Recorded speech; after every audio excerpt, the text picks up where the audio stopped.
తిరుపతి జిల్లా Naidupeta RTC bus stand ప్రాంగణంలో తాగునీటి వసతి, మరుగుదొడ్లు తదితర సౌకర్యాలను APS RTC Nellore zonal chairman Suresh Reddy ఆకస్మికంగా తనిఖీ చేశారు.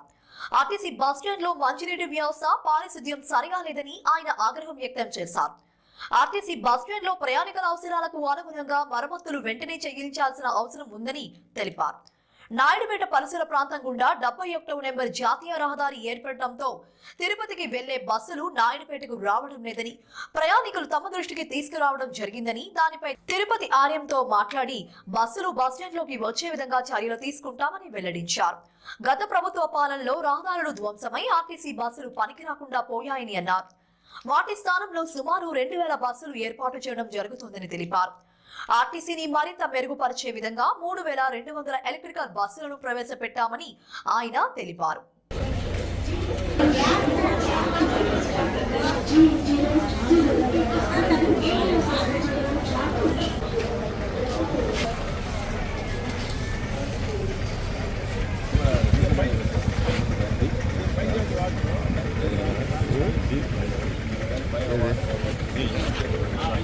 అడగండి సార్, అడగండి.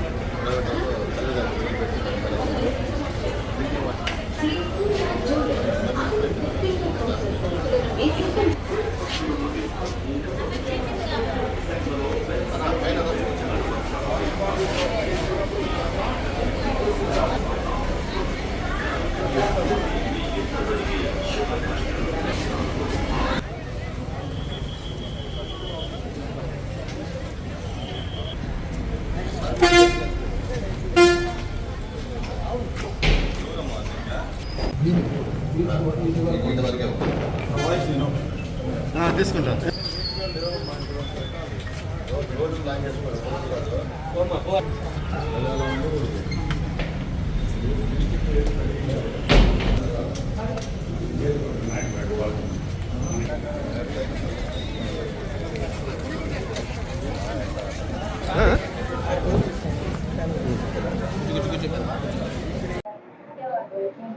ఆంధ్రప్రదేశ్ ఏపీఎస్ ఆర్టీసీ బోర్డు మెంబర్గా నాయుడుపేట బస్ డిపోను చూడడం రావడం జరిగింది.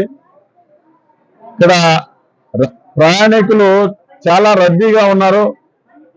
ప్రయాణికులకు ఇంకొంత మెరుగైన సౌకర్యాలు రావాల్సిన అవసరం ఉంది. మంచినీటి వ్యవస్థ సరిగా లేదు. అదే రకంగా ప్రయాణికులకి పరిశుభ్రత మరింత మెరుగైనటువంటి పరిస్థితి రావాలి. ఇవన్నీ కూడా నేను పరిశీలించాను. ఇప్పటికే మన ఎండి గారికి, చైర్మన్ గారి దృష్టికి కూడా తీసుకెళ్తాను. అదే రకంగా ఈ ఆర్టీసీ డిపోలో వెంటనే రిపేర్లు చేయాల్సిన అవసరం ఉంది. లేకపోతే ప్రయాణికుల పై మీద పడేటువంటి పరిస్థితి ఉంది. దాన్ని కూడా నేను ఇమీడియట్ గా తెలియజేస్తాను.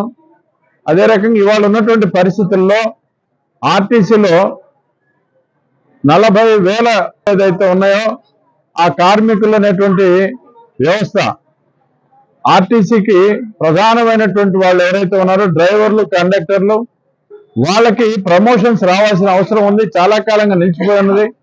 పని భారం ఎక్కువగా ఉంది. ఈ యొక్క కార్మికుల యొక్క శ్రేయస్సు కోసం గతంలో ఎంత ఖర్చైనా సరే వైద్యం మొత్తం భరించేవాళ్ళు ఆర్టీసీ డిపార్ట్మెంటే. ఇటీవల ఈ యొక్క ప్రభుత్వంలో విలీనం అయిన తర్వాత ఆర్టీసీ కార్మికులకి వైద్య పరిస్థితులు కూడా అంత మెరుగైనటువంటి పరిస్థితులు లేవు. వాటన్నిటిని కూడా మేము బోర్డులో చర్చిస్తూ ఉన్నాం. కాబట్టి ఆర్టీసీ కార్మికుల కోసంగా రేపు బోర్డు మీటింగ్ లోపల వీళ్ళకి రావాల్సినటువంటి ప్రమోషన్స్ ఏదైతే ఉన్నాయో వాటి కోసం కూడా మేము చేస్తున్నాం. అలాగే ప్రయాణికులకు మెరుగైనటువంటి వసతులు కల్పించాలనేటువంటిది ఇవాళ ఆంధ్రప్రదేశ్ రాష్ట్రంలో ఉన్నటువంటి కూటమి ప్రభుత్వం ఏదైతే ఉందో అది ఆలోచిస్తూ ఉంది. గత ప్రభుత్వం యొక్క అనాలోచిత కారణాల చేత రోడ్లు పూర్తిగా ధ్వంసం అయిపోయి ఆర్టీసీ బస్సులు మొత్తం కూడా పనికి రాకుండా పోయినాయి. వాటి స్థానంలో సుమారుగా 2,900 బస్సులు ఇప్పటికే ప్రత్యామ్నాయ బస్సులు ఏర్పాటు చేయడం జరిగింది. చంద్రబాబు నాయుడు గారు, పవన్ కళ్యాణ్ యొక్క వాళ్ళ సారథ్యంలో, నరేంద్ర మోడీ గారి సహకారంతో రాబోయేటువంటి రోజుల్లో ఆర్టీసీ యొక్క సంస్థని మరింత మెరుగుపరచడానికి కోసంగా ఎలక్ట్రికల్ బస్సులు ప్రవేశపెడుతున్నారు. ఎలక్ట్రికల్ బస్సులు రాబోయేటువంటి రోజుల్లో 3,200 బస్సులు రాబోతున్నాయి. బస్సులన్నీ కూడా హైవే వచ్చిన తర్వాత అలా వెళ్ళిపోతున్నాయి అనేటువంటిది ప్రధానంగా ఒక సమస్య ఉంది.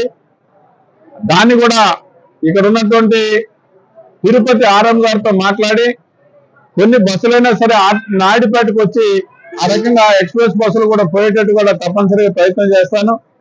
ఆ రకంగా మెరుగైనటువంటి వసతులు కల్పించడం కోసంగా ఈ ఆకస్మికంగా వచ్చి తనిఖీ చేసి ఇక్కడ ఉన్నటువంటి పరిస్థితులను తెలుసుకోవడం జరిగింది. ఆ రకంగా కొంత ఈ యొక్క ఆర్టీసీ అధికారుల యొక్క నిర్లక్ష్యం కూడా దీంట్లో కొంత ఉంది. అది మంచి పద్ధతి కాదు. వెంటనే దీనిపైన ఉన్నతాధికారులు కూడా తరచుగా విజిట్ చేసి మరింత మెరుగైన సౌకర్యాలు కల్పించాల్సిందిగా డిమాండ్ చేస్తూ ఉన్నాం.